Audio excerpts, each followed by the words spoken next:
Aktivis mahasiswa Aceh Tengah menyoroti pengerjaan proyek pembangunan gedung serbaguna guru serta landscape kantor Dinas Pendidikan Kabupaten Aceh Tengah tahun anggaran 2020 yang tidak tuntas dilaksanakan, sehingga sampai saat ini belum bisa difungsikan.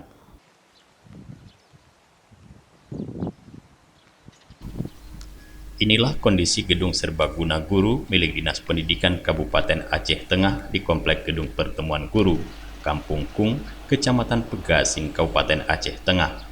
Proyek pembangunan gedung serbaguna guru beserta taman, lapangan upacara dan lahan parkir kantor dengan nilai pagu paket senilai Rp2.209 miliar bersumber dari anggaran pendapatan belanja Aceh Tengah tahun 2020. Sampai dengan saat ini belum dapat difungsikan karena tidak tuntas dalam pengerjaannya. Seluruh bahagian dalam gedung serta ruangan belum memiliki plafon.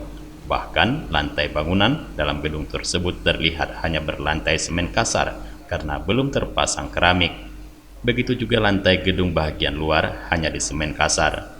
Aktivis mahasiswa Aceh Tengah Badri menyampaikan, selain tidak tuntas pengerjaan bangunan utama gedung, bahkan beberapa item lainnya justru tidak dikerjakan, seperti taman, lapangan upacara, serta tempat parkir kendaraan.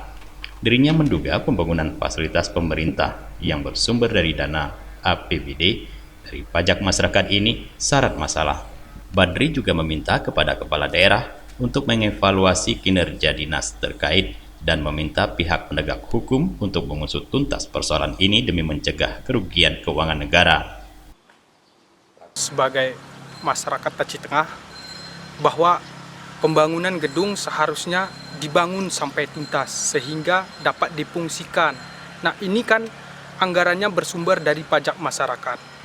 Kemudian kami juga meminta kepada pemerintah daerah agar segera mengevaluasi kinerja SKPK-nya, dan kami juga meminta kepada penegak hukum agar melakukan pencegahan dari upaya-upaya merugikan uang negara.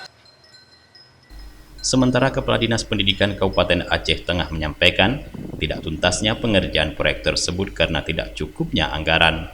Kadis mengatakan bahwa ada kesalahan dalam perencanaan pembangunan proyek itu, sehingga perencanaan pembangunan gedung dan beberapa fasilitas lainnya tidak sesuai dengan anggaran yang tersedia.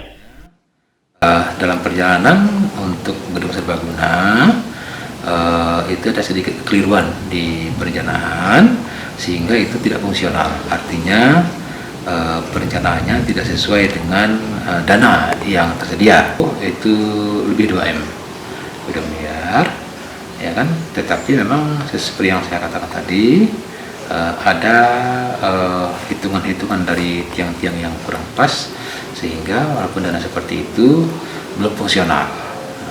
Itu sudah diperiksa juga sama B3. Dari Kabupaten Aceh Tengah, Tim Liputan Aceh TV melaporkan.